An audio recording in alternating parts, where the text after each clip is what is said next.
Hər vaxtınız xeyir olsun, hörmətli tərbiyəçi müəllimlər. Hər birinizi salamlayıram. Mən təlimçiniz Çimnaz Şıxverdiyeva və qeyd edeyim ki, indi sizə təqdim etdiyim video izah məktəbəqədər təhsilin sonunda uşaqlarda formalaşdırılan səriştələr mövzusunu sadə, başa düşülən dildə izah etmək məqsədi daşıyır. Mən burada məktəbəqədər təhsilin sonunda uşaqlarda formalaşdırmalı olduğumuz səriştələri aydın və yadda qalan şəkildə izah etməyə sizə çalışacağım və xüsusilə onu da qeyd edeyim ki, MİQ və sertifikasiya imtahanına hazırlaşan müəllimlər üçün faydalı ola biləcək metodik nümunələrlə zəngindir bu izah və izahın sonunda biz artıq məktəbəqədər təhsilin sonunda uşaqlarda formalaşdırmalı olduğumuz səriştələri aydın şəkildə, sistemli şəkildə yadda saxlayacağıq və biləcəyik ki, bu mövzu nəyə əhatə eləyir və onu da qeyd edeyim ki, bilirsiniz ki, məktəbəqədər təhsilin sonunda uşaqlarda formalaşdırmalı olduğumuz səriştələr məktəbəqədər təhsilin kurikulum sənədində, məktəbəqədər təhsil proqramında öz əksini tapıb. Siz mənə müxtəlif fikirlərinizi bildirərkən bir məsələni də qeyd etmişdiniz ki, bu mövzu üzrə izah istəyirsiniz və daha yadda qalan olması üçün sadə dildə bir izah istəyirsiniz və o məqsədlə mən bu videonu, bu izahı sizin üçün çəkirəm və bilirsiniz ki, mənim kanalımda hazırda məqsədim ondan ibarətdir ki, birinci növbədə sizə metodiki dəstək vermək, eləcə də işə qəbul və sertifikasiya prosesində dəstək vermək, imtahanlar üçün, hər iki imtahan üçün, istər müəllimlərin işə qəbulu imtahanı üçün, istər sertifikasiya imtahanı üçün aktual olan mövzuların anlaşılıqlı, sadə dildə izahını təqdim etmək, həm də bu yolda əlimdən gəldikcə sizə bir motivasiya olmaq, motivasiya mənbəyi olmaqdır. Onu da qeyd edeyim ki, mövzu üzrə PDF materialları ödənişsiz şəkildə əldə etmək istəyirsinizsə, bu videonun sonunda şərh bölməsinə PDF istəyirəm yazmağınız kifayətdir, PDF-i bölüşmək istəyiniz kifayətdir və həmçinin də YouTube kanalımda yerləşdirdiyim mənim ödənişsiz WhatsApp qrupuma üzv ola bilərsiniz. Həmin WhatsApp qrupunda da mən bütün təqdim etdiyim video izahları, eləcə də PDF materialları, testləri ödənişsiz olaraq sizə dəstək məqsədi ilə həmin WhatsApp qrupunda mütəmadi olaraq yükləyirəm, yeniləyirəm. Orada olan müəllimlər həmin PDF sənədlərdən istifadə edirlər.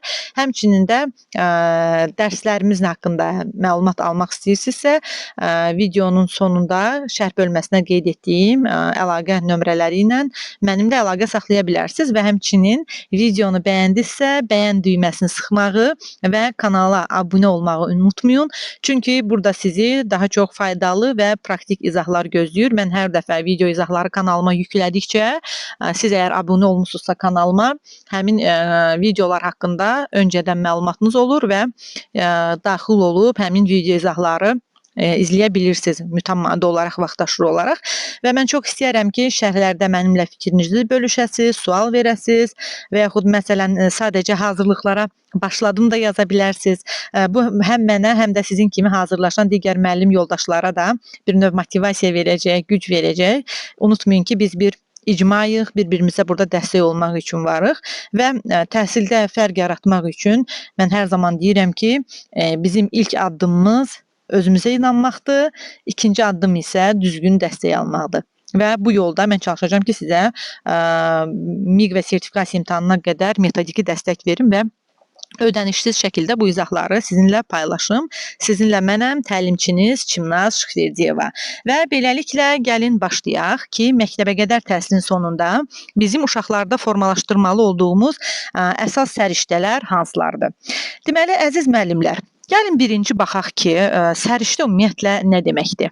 Birinci səriştə sözünün mənasını dərk eləyək. Səriştə deyəndə məktəbəqədər təhsil kurikulumunda ümumiyyətlə nə nəzərdə tutulur? Səriştə deməli uşağın bilik, bacarıq və dəyərləri bir yerdə tətbiq etmə qabiliyyətidir. Yəni, məktəbəqədər dövrün sonunda uşaqlarda müəyyən səriştələrin formalaşdırılması biz müəllimlərin, biz tərbiyəçi müəllimlərin əsas hədəflərindən biridir. Və bu səriştələr də əlbəttə ki, uşağın məktəb həyatına və cəmiyyətə uyğunlaşmasına yardım etməlidir. Səriştə sadəcə nə isə bilmək deyil. Biz çox şeyi bilə bilərik, uşaqlar çox şeyi bilə bilər. Amma həmin o bildiyimizi, həmin biliklərimizi doğru şəkildə bacarmaqdır. Yəni tətbiq etməkdir, tətbiqə keçirməkdir. Artıq həyatda tətbiq etmək bacarığıdır səriştə və daim istifadə etməkdir. Bir növ daim istifadə etmək isə o deməkdir ki, biz nə isə bilirik, artıq həyatda onu bir bacarığa çeviririk, tətbiq edirik. Vərdişə çevirmək isə artıq həmin bacarığı daimi istifadə etmək bacarığıdır da. Yəni çox rahatlıqla istifadə etmək bacarığıdır ki, bu artıq bizdə bir vərdişə çevrilib. Yəni burada bizim məqsədimiz uşağın həyatla bağlı bütün vəziyyətlərdə özünü düzgün aparmağı müstəqil şəkildə bacarmasıdır. Və səriştələrin qruplaşdırılmasına gəldikdə biz orada bunu qeyd eləyə bilərik ki, burada 3 təsnifat bizə verilib, 3 yerə təsnif olunub səriştələr, 3 yerə qruplaşdırılıb. Biri təfəkkürlə bağlı səriştələrdir, ikincisi fəaliyyətlə, üçüncüsü isə dəyərlərlə bağlı olan səriştələrdir. Və mən burada qeyd etmək istəyirəm ki, bu mövzunun izahını mən açar sözlərlə də qeyd etmişəm. Ənənəvi yanaşma və yeni səriştə əsaslı yanaşma nədir və bunların bir-birindən fərqi nədir? Biz bu məsələlərə də baxacağıq və nümunələrlə izah edəcəyik ki, hər bir səriştənin özünə məxsus formatda izahı necə ola bilər və biz bunları necə yadda saxlaya bilərik. Deməli, dedik ki, kurikulum sənədində siz indi burada gördüyünüz cədvəli də görə bilərsiniz. 15-ci səhifədədir Məktəbəqədər Təhsilin kurikulumun PDF sənədində. Deməli, dedik ki, təfəkkür, fəaliyyət və dəyərlər əsaslı səriştələrə əsaslanır. Biz burada dedik ki, deməli, səriştə nədir? Bacarıq, bilik və münasibət, eləcə də vərdiş. Bir çox izahlarda, təlimçilərin izahında siz görə bilərsiniz ki, səriştəni biz belə izah olunur ki, təlimçilər tərəfindən səriştə deməli bilik, bacarıq və vərdiş əsaslıdır. Amma mən bura bir də münasibət məsələsini əlavə eləmək istəyərdim. Çünki nəyəsə münasibət bildirmək, müxtəlif həyat situasiyalarına münasibət bildirmək də əslində bir növ səriştədir. Və indi gəlin bunu daha dərindən baxaq. İndi deməli dedik ki, səriştə bilik, bacarıq, münasibət və vərdişlər toplusudur. Müəyyən bir bilik əldə edirik, daha sonra onu bir bacarığa çeviririk, həyatda tətbiq edirik. Həmin bacarıq əsasında münasibətimizi bildiririk həyat situasiyalarına və bu bizdə sonradan bir vərdişə çevrilir. Deməli, dedik ki, 3 dənə səriştə növü var. Təfəkkür səriştələri, fəaliyyət səriştələri və dəyərlər.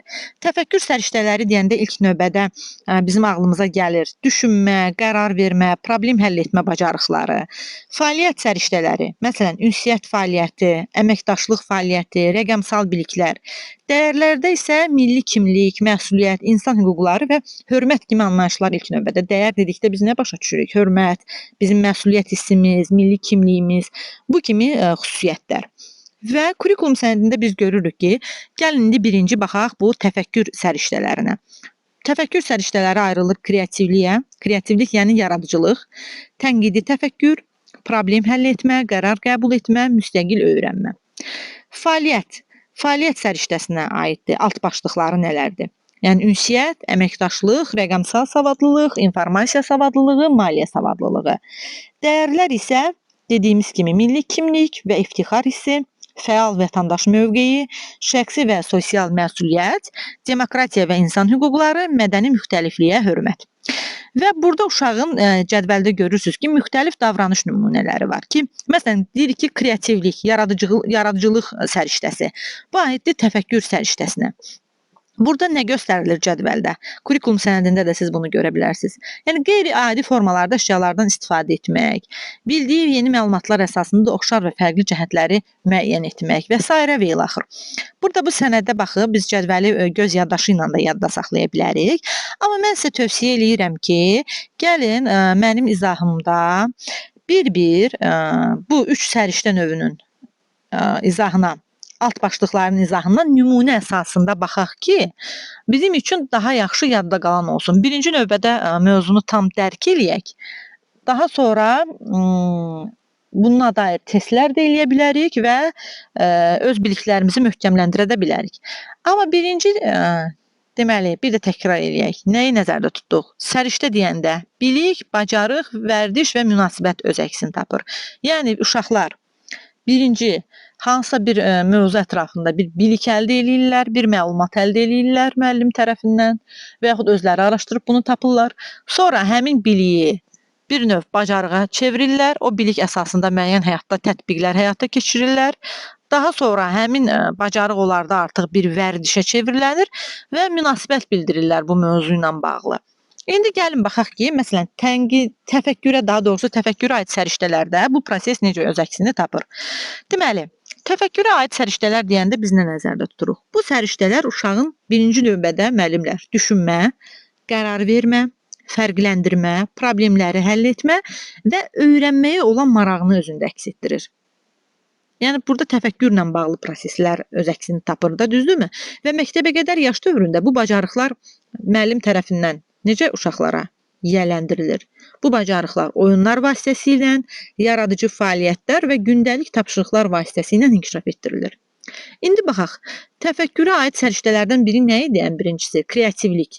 Kreativlik deyəndə biz nəzərdə tuturuq ki, yaradıcılıq. Yəni yaradıcı qabiliyyət. Buna necə bir tərif vermək olar? Yəni uşaq əşyalardan, orada qeyd olunmuşdur, cədvəldə də siz baxa bilərsiniz ki, adi olmayan, yəni fərqli və maraqlı şəkildə istifadə edirsə. İndi gəlin baxaq, bu məktəbə qədər təhsildə bir nümunə ilə bunu necə görmək olar?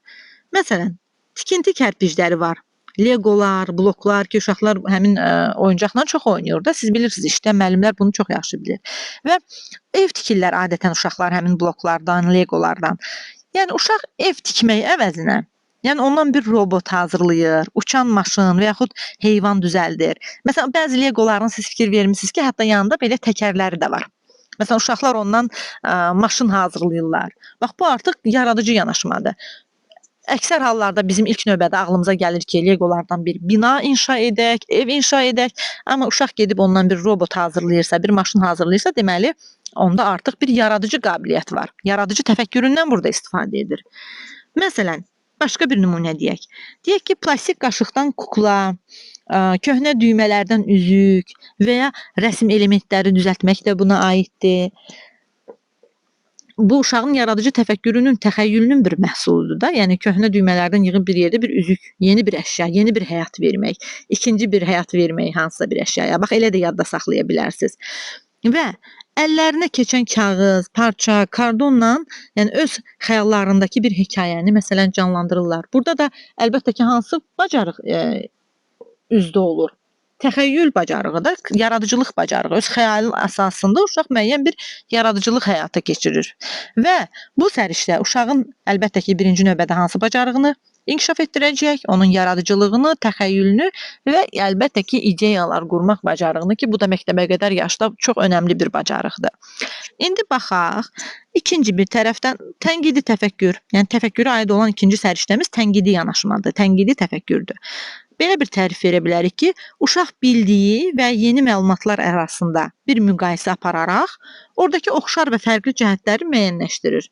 Məsələn, müəllim alma və ya pomidor göstərir uşaqlara, ikisini birlikdə alma və pomidoru nümayiş elətdirir və uşaq deyir ki, ikisi də yuvarlaqdır, ikisi də qırmızıdır, amma biri meyvədir, biri tərəvəz. Görürsünüz, artıq burada bir ayırt etmə baş verdi, bir qruplaşdırma və müqayisə baş verdi. Və İkinci bir nümunəyə baxaq ki, iki fərqli nağıl qəhrəmanı haqqında danışanda, məsələn, Şəngülün və yaxud Cırtdanı götürək də, oxşarlıqları və fərqlilikləri uşaqlar o iki nağıl qəhrəmanının həm oxşar, həm fərqli cəhətlərini sadalayırlar. Məsələn, ikisi də ağıllıdır, amma biri təkdir, o birinin isə dostları var, o birisi dostları ilə birlikdədir.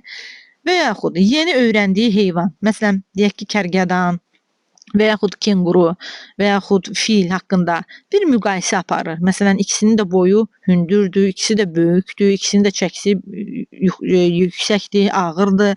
Amma məsələn, filin qulaqları daha böyükdür, deyək ki. Bir müqayisə gedir də, burada iki canlı arasında müqayisə aparır uşaq. Bax, bu da tənqidi təfəkkürdür və nəticədə uşaq məlumatları burada sadəcə qəbul eləmir. Baxın, tənqidi təfəkkürün spesifik, ayırt edici özəlliyi məhz budur. Bax, tənqidi təfəkkür haqqında sizə suallar gələndə bu hissəyə diqqət yetirin. Burada əsas, spesifik, ayırt edici məqam ondan ibarətdir ki, bir var məlumatları biz bir tərəfli şəkildə qəbul edirik, mənimsiyirik olduğu kimi. Amma bir də var ki, olduğu kimi yanaşmırıq, onun üstündə düşünürük, onun üstündə bir müqayisə aparırıq. Bax, tənqidi təfəkkürün önəmi bundan ibarətdir, tənqidi yanaşmanın önəmi bundan ibarətdir. Və baxaq, üçüncü, problem həll etmə, bu da təfəkkür səriştəsinə daxildir. Problem həll etmə bacarığı və burada uşaq qarşılaşdığı situasiyalarda fərqli ehtimallar irəli sürərək problemi həll etməyə çalışır. İndi burada bir nümunə əsasında baxaq ki, nə demək istəyir, yəni problem həll etmə əsaslı səriştə bizə.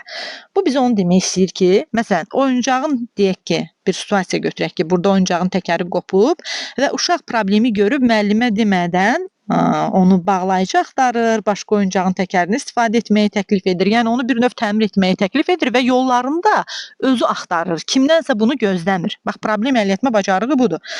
Və qurulan güllə məsələn yıxılırsa deyək ki, bir başqa bir nümunədə bura məsələn deyir ki, gəlin təklif eləyir ki, gəlin əvvəlcə böyük blokları aşağıya qoyaq, üstə isə kiçikləri düzəltək, gülləmiz daha dayanıqlı olsun. Baxın, sadə bir nümunədir, amma bu da bir problem həll etmə bacarığıdır məktəbə qədər yaş dövrü üçün. Və məsələn, deyək ki, əgər rəngli qələmləri bitibsə, məsələn, təklif eləyir ki, bəlkə sulu boya ilə çəkək deyə alternativ ideyalar təklif eləyir özündən ki, baxın, problem var və gəlin bunu bu yolla həll eləyək. Artıq həlli yolunu təklif eləyir. Kimdənsə bunu gözləmir, özü təklif eləyir. Və problem qarşısında uşaq burada ən əsas məsələ, ən əsas göstəricisi ondan ibarətdir ki, çarəsiz qalmır. Mümkün həll yollarını düşünür və əlbəttə ki, tətbiq edir. Sonra baxaq, qərar qəbul etmə bacarığı. Deməli, təfəkkür səriştəsinin digər bir bacarığı qərar qəbul etmə bacarığıdır və uşaqlar qərar vermə prosesində burada deməli, aktiv iştirak eləyirlər, seçim eləyirlər və nəticələrini də düşünürlər. Nümunə əsasında baxaq ki, məsələn, günün sonunda hansı oyunu oynayacağına özü qərar verir. Bugün topla oynamaq istəyirəm, sabah puzzle düzəldərəm deyə müxtəlif seçimlər eləyirlər uşaqlar. Və qrup tapşırığında hansı materiallardan istifadə etməyə komanda ilə birlikdə qərar verirlər. Yemək vaxtı deyək ki, nəyi ilk yeyim, meyvəni yoxsa yeməyi və yaxud şorbanı fərq etməzdən, yəni orada menyuya baxaraq və o sual qarşısında bir seçim eləyir və səbəbini də əlbəttə ki, izah eləyir. Məsuliyyətli bir qərar qəbul eləyir və səbəbini də izah eləyir ki, niyə görə bu qərarı verir və bu seçim uşağın seçim etmək, məsuliyyət daşımaq və qərarın nəticəsini, bax burada açar məqam budur, verdiyi qərarın nəticəsini dərk etmək bacarığını inkişaf etdirir ki, daha sonra gələcəkdə uşaqlar məsuliyyətli qərar qəbul versinlər.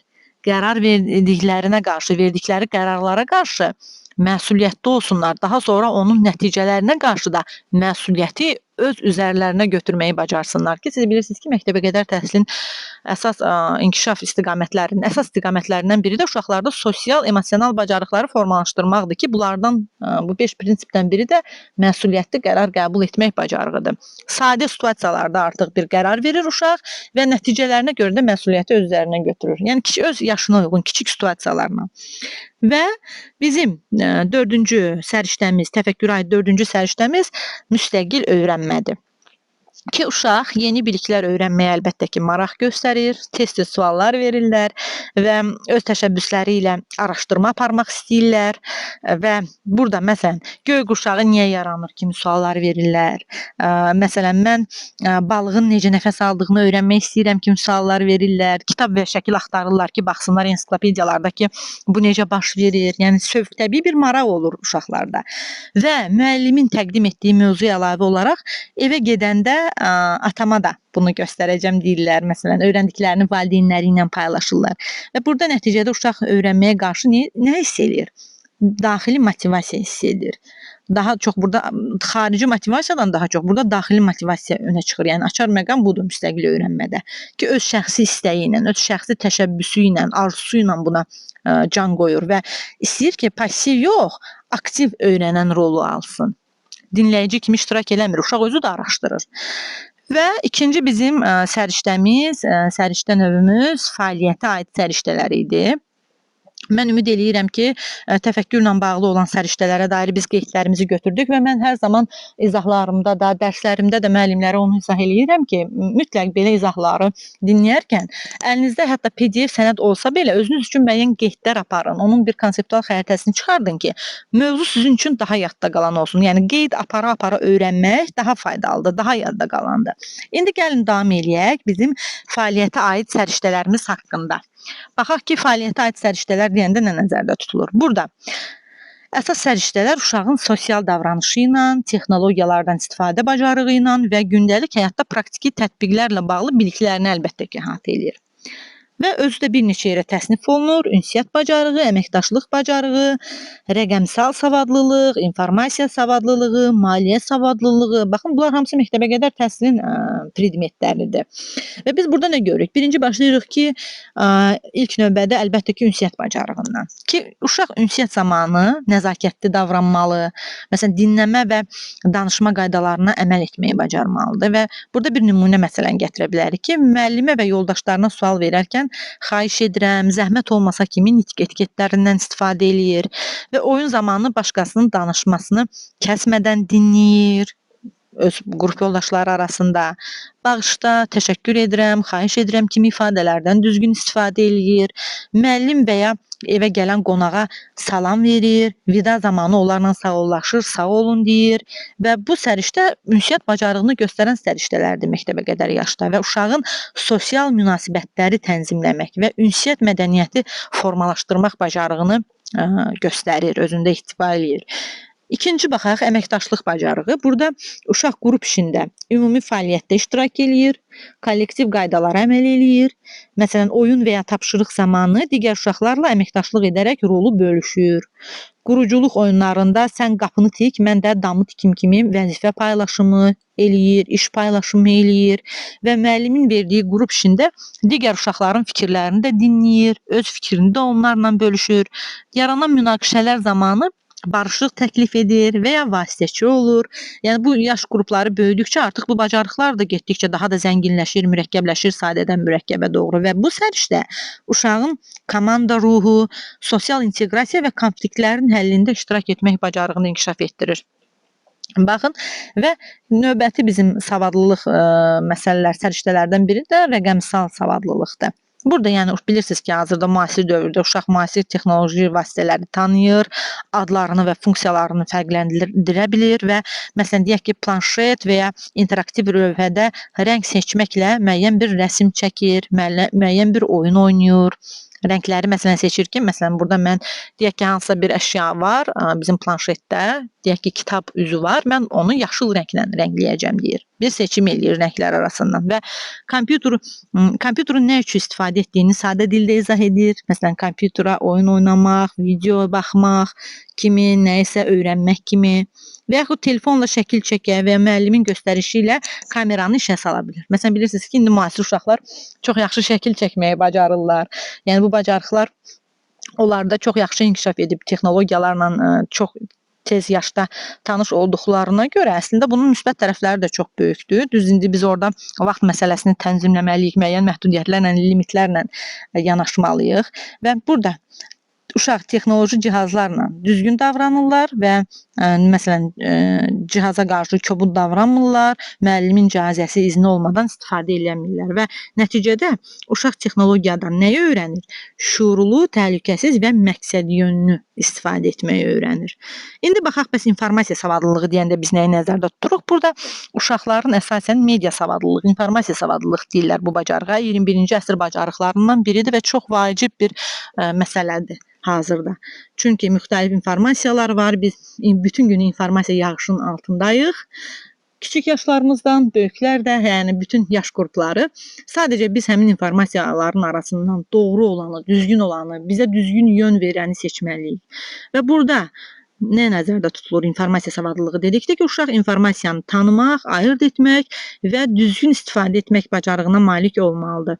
Məsələn, nağıl dinlədikdən sonra, deyək ki, bir nümunə ilə əsas ideyanı qısa şəkildə istifadə edir, ifadə edir. Yəni nağıl bizə nəyi öyrətdi? Kömək etməyi öyrətdi, paylaşmağı öyrətdi və verilən məlumatın doğru və ya yanlış olduğunu sual verir, izah eləyir səbəblərini və nəticədə bu uşaq bu səriştə ilə tənqidi düşüncə və məlumatları düzgün işləmə bacarığını öyrənir.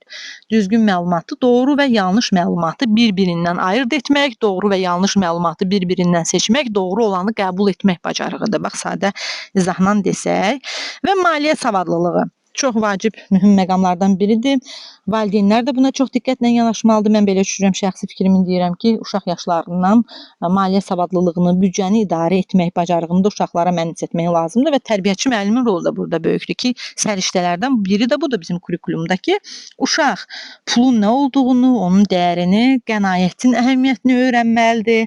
Məsələn, deyək ki, bir fəaliyyət qurmuşuq ki, oyun mağazasında alıcı-satıcı rolunu oynayırlar və məbləği tanıyırlar. Məsələn, bu oyuncaq deyək ki, 1 manatdır. Müəllim niyə qənaət vacibdir soruşanda bu suala düzgün cavab verirlər ki, çünki pulumuz bitsə istədiyimizi ala bilmərik. Və yaxud pul xərcləmək yoxsa yığmaq yaxşıdır sualına fikir bildirirlər, münasibət bildirirlər. Bax, mən sizə bayaq demişdim ki, səriştə təkcə bilik, bacarıq və vərdişdən ibarət deyil. Səriştə həm də müəyyən hadisələrə, situasiyalara düzgün münasibət bildirməkdən ibarətdir. Ki, test suallarında da bu düşür. Məsələn, bir münasibət xarakterli. Məsələn, sual gəlir ki, burada bir müzakirə gedir və uşaqlar həmin müzakirəyə münasibət bildirirlər. Deyək ki, baxın, elə bu situasiyadan götürək ki, pul xərcləmək yoxsa yığmaq asandır adında bir situasiya var və burada bir müzakirə gedir və uşaq buna fikir bildirir. Bu nədir? Bu səriştədir, onun fikir bildirmək həmin münasibətə. Ona görə də münasibət səriştənin içində olan mühüm komponentlərdən biridir. Bax, bunu da unutmayın. Yeri gəlmişkən onu da qeyd edeyim. Bu da sizin üçün vacib bir məlumatdır, hörmətli müəllimlər. Və əvvəlcə, məsələn, deyir ki, biraz yığaq, sonra istədiyimizi alaq. Məsələn, bir fikirdir də, fikir bildirir burada. Bu da bir səriştədir. Və evdə valideyninə deyir ki, məsələn, bu oyuncağı almağa ehtiyac yoxdur. Evdə buna oxşar başqa bir oyuncağımız var. Bax, bu da maliyyə savadlılığıdır. Və nəticədə uşaq maliyyə davranışlarını öyrənir, maliyyə davranışlarının əsasını öyrənir, dəyərləndirir, seçim edir, qənaət anlayışı onda formalaşır. Və bir məsələni də qeyd edeyim ki, fəaliyyət səriştələri uşağın gündəlik həyatda tətbiq edə biləcəyi əsas və praktik bacarıqları, yəni sosial davranışları əhatə eləyir və məktəbə qədər yaş dövründə bu bacarıqlar oyun, interaktiv fəaliyyətlər və müəllimin yönləndirməsi ilə əlbəttə ki, güclənir. Və gələk ən sonuncu dəyərlərə aid səriştələrimizə biz baxaq. Burada milli kimlik və iftixar hissi, fəal vətəndaş mövqeyi, şəxsi və sosial məsuliyyət, demokratiya və insan hüquqları, eləcə də mədəni müxtəlifliyə hörmət məqamları yer alıb. İndi gəlin baxaq. Sonuncu səriştəmizi də izah eləyək ki, dəyərlərə aid səriştələr uşaqlarda əlbəttə ki, vətəndaşlıq, milli kimlik, milli mənsubiyyət, əxlaqi davranış və ictimai həmrəylik kimi insani keyfiyyətlərin formalaşdırılmasına özünə qarşısına məqsəd qoyur və məktəbə qədər yaş dövrü bu dəyərlərin bünövrəsinin qoyulduğu əsas bir mərhələdir. Milli kimlik və iftixar hissi deyəndə biz nəyi nəzərdə tuturuq ki, yəni uşaq burada dövlət rəmzlərini tanıyır və onlara hörmətlə yanaşır. Bayraq, gerb və himni şəkil və simvol kimi tanıyır, adlarını çəkə bilir, bir-birindən ayırd eləyir ki, bu bayraqdır, bu gerbdir, bu himnimizdir və bayrağı məsələn çəkəndə rənglərin mənasını soruşur, onunla maraqlanır, özü onları sadalayır mənasını, bayrağın rənglərinin mənasını. Məsələn, himn səsləndikdə deyək ki, ayağa qalxır, sakit durur, onu səsləndirir. Dövlət bayrağında müəllimlə birgə bayramlarında, məsələn, dövlət bayrağı günündə müəllimlə birlikdə bayraq düzəldir, sinifdə onu nümayiş etdirir. Yəni, bununla bağlı uşağın milli kimliyi formalaşır, ölkəsinə və onun simvollarına qarşı onda iftixar hissi, hörmət hissi yaranır və formalaşır. Bəs fəal vətəndaş mövqeyi deyəndə biz nəyi nəzərdə tuturuq? Deyək ki, uşaq yaşadığı bölgədə və ölkə haqqında ümumi məlumatlara malik olur. Məsələn, yaşadığı bölgənin adını çəkir ki, mən Şəkidənəm, mən Qubadanam, mən Xaçmazdanam, mən Bakıdanam, mən deyək ki, Lənkərandanam. Yəni, öz rayonunun və kəndinin adını deyir yaşadığı yerin. Məsələn, Azərbaycan haradadır sualına cavab verir, xəritədə ölkəsini tanıyır, yerini göstərir, milli bayramların adını çəkə bilir, Novruz bayramı, Qurtuluş günü, Zəfər günü və s. Həm də sadə cümlələrlə bizim ölkə başçımız kimdir, Bakı paytaxt şəhərimiz hansıdır, böyük şəhərlərimiz hansıdır, bu kimi suallara uşaq cavab verir və uşaq milli və vətəndaş kimliyini tanıyır və cəmiyyətin bir üzvü olduğunu dərk etməyə başlayır. İndi baxaq şəxsi və sosial məsuliyyət. Şəxsi və sosial məsuliyyət dedikdə biz nəzərdə tuturuq ki, uşaq davranış qaydalarına əməl edir və başqalarına qarşı məsuliyyətli münasibət göstərir. Və burada oyun zamanı, məsələn, deyək ki, oyuncaqlarını paylaşır. Bu da, məsələn, indi sənin növbəndi deyir. sinifdə zibili yerə atmır, başqasının atdığını görsə xəbər verir, özü yığışdırır və yaxud dostunu da təşviq edir ki, zibili yerə atmaq olmaz, onu zibil qabına atmaq lazımdır. Və müəllim sabah bu vəzifəni sən edəcəksən deyəndə müəyyən bir vəzifə bölgüsü, iş bölgüsü edəndə onu unutmur, yerinə yetirir. Münaqişə zamanı mənim səhvimdir deyərək məsuliyyəti öz üzərinə götürə bilir və uşaq cəmiyyətin qaydalarını əlbəttə ki, burada anlayır. Şəxsi və sosial məsuliyyət hissi ilə, bu səriştə ilə ki, cəmiyyətin qaydaları nələrdir və davranışına görə əlbəttə ki, məsuliyyət daşıyır. İndi gəlin baxaq görək ki, burada deməli demokratiya və insan hüquqları. Yəni uşaq insanların bərabər hüquqlara malik olduğunu anlayır və buna hörmətlə yanaşır. Yəni bu məktəbəqədər yaş dövründə bu formada formalaşdırılır ki, yəni oyunda hər kəs növbə ilə oynamaq haqqı olduğu uşaqlara izah olunur. Yəni növbə ilə oyunu biz növbə ilə həyata keçiririk, növbələşirik. Bax bu da insan haqlarına hörmətdir. Bir-birimizin hüquqlarına hörmət bir nümunəsidir məktəbəqədər yaş dövründə və məsələn deyək ki, başqa uşağın fərqli fikrini dinləyir, o da elə düşünə bilər deyir, qəbul eləyir həmin fərqli fikri və müəllim məsələn sual verir ki, hər kəsin danışmağa haqqı varmı, fikrini bildirməyə haqqı varmı? Məsələn uşaq buna bəli cavabı verir və başqasının oyuncağını almır, başqa uşaqların sərhədlərinə hörmət eləyir və öz sərhədlərini də əlbəttə ki, qorumağı bacarır. Və bu səriştə uşaqda əlbəttə ki, hansı bacarığı formalaşdırır? Hüquq, bərabərlik və dəyərlərin təməlini formalaşdırır. İndi baxaq ki, mədəni müxtəlifliyə hörmət deyəndə biz nəyi nəzərdə tuturuq? Bir dəyərlər səriştəsinin bir alt başlığı kimi. Burada əsas məsələ uşaq fərqli mədəniyyət, dil, geyim, adət-ənənələri əlbəttə ki, necə yanaşır? Hörmətlə yanaşır və müxtəlif xalqların milli geyimlərini, rəqslərini izləyir. Onlar da bizim kimi insandır deyir, bu barədə fərq qoymur, onların milli bayramlarını tanıyır, geyimlərini tanıyır, rəqslərin adlarını tanıyır və müəllim sinifə fərqli dildə salamlaşanda məsələn salamlaşma sözlərini öyrədir. Yəni uşaq maraqla bunu dinləyir, təkrar eləyir və sinifdə digər millətlərdən olan uşaq varsa, onu düzgün çağırır, oyunlara cəlb eləyir və hər kəs fərqlidir mövzusunda uşaq deyir ki, kimisi başqa cür danışır, amma dost ola bilərik. Yəni dillərimiz fərqli olsa da dost ola bilərik. Siz bilirsiniz ki, Azərbaycan bir dövlət olaraq da tolerant bir dövlətdir, müxtəlifliyə hörmət edən bir dövlətdir və dövlətin prinsipləri arasında yəni bu çox mühüm bir rol oynayır ki, biz tərbiyəçi müəllimlər də məktəbəqədər yaş dövründən, yəni hər kəs fərqlidir, müxtəlif dəyərlərə hörmət etmək, müxtəlif millətlərə hörmət etmək ideyası kiçik yaşdan uşaqlarda formalaşdırılmalıdır və burada uşaq hansı bacarıqlara yiyələnmiş olur səriştə olaraq?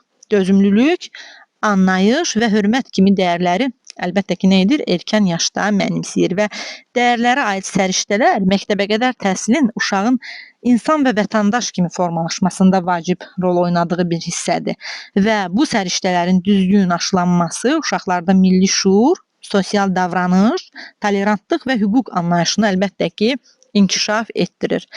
Və əziz müəllimlər, mən onu qeyd edeyim ki, bu mövzu ilə bağlı əgər test izahını da istəyirsinizsə, şərhlərə mənə yazmağı unutmayın. Bu videonu izlədikdən sonra əgər testin də izahını istəyirsinizsə, bu mövzunun məndə testi də var ki, hansı ki, MİQ və sertifikasiya imtahanına əlbəttə ki, bu mövzu düşür. Situasiya tipli testlərdir, qəbul tipli testlərdir. Həmin testlərin PDF-ini istəyirsinizsə, mənə şərhdə yazın və yaxud bizim ödənişsiz WhatsApp qrupuna daxil olaraq həmin ödənişsiz WhatsApp qrupunda həmin testləri əldə edə bilərsiniz, mənə yaza bilərsiniz, əlaqə saxlaya bilərsiniz mənimlə WhatsApp vasitəsilə. Mövzunun PDF-ini də WhatsApp vasitəsilə istəyə bilərsiniz, şərhlərə də yaza bilərsiniz. Eləcə də mən sizə onu da qeyd edeyim ki, əgər bu videonu bəyəndinizsə, xahiş edirəm ki, bəyən düyməsinə sıxmağı və kanala abunə olmağı unutmayın. Çünki burada sizi daha çox faydalı və praktik izahlar gözləyir. Həm də mən videoları mütəmadi olaraq kanalıma yüklədikcə həmin videolardan vaxtında xəbər tuta bilirsiniz. Həmçinin çox istərdim ki, şərhlərdə fikrinizi bölüşəsiz, sual verəsiz və bir-birimizə dəstək olmağımız çox vacibdir bu məqamda. Mən onu da müşahidə eləyirəm ki, bəzən müəllimlər videonu izləyirlər kanalda, ona dair suallar yazırlar, amma kanala abunə olmurlar. Yəni mənim üçün də motivasiya olar ki, sizlər kanala abunə olasınız, bəyən yazasınız ki, bu videoların davamı gəlsin. Hər birinizə uğurlar arzulayıram. İmtahanda, şəxsi işlərinizdə və bir neçə gündən sonra da yeni video izahları elə kurikulum sənədinə uyğun olaraq mən planlayıram ki, paylaşım. Yəni mən əslində bu izahlarda, video izahlarda onu demək istəyirəm ki, bir müəllim əslində özü də heç bir təlimə qatılmadan, heç bir kursa getmədən şəxsən özü hazırlaşmaq istəyənlər, yəni özü özlüyündə self şəkildə öyrənmək istəyənlər, ingilislərin yaxşı bir sözü var, self öyrənməkdə, yəni özü üçün öyrənmək. Siz özünüz də bu videoları izləməklə, testləri etməklə özünüz də hazırlaşa bilərsiniz əslində. Mənim də məqsədim odur ki, sizə metodik nümunələr verim, metodik dəstək verim. Bilirsiniz ki, məktəbə qədər təhsilin vacib elementlərindəndir. Bütün bunlar, bütün sadaladığımız bu mövzular hamısı kurikulum sənədindən və ardıcıl olaraq mən bu materialları sizinlə bölüşəcəm. Hər birinizə uğurlar arzulayıram. Görüşənədək.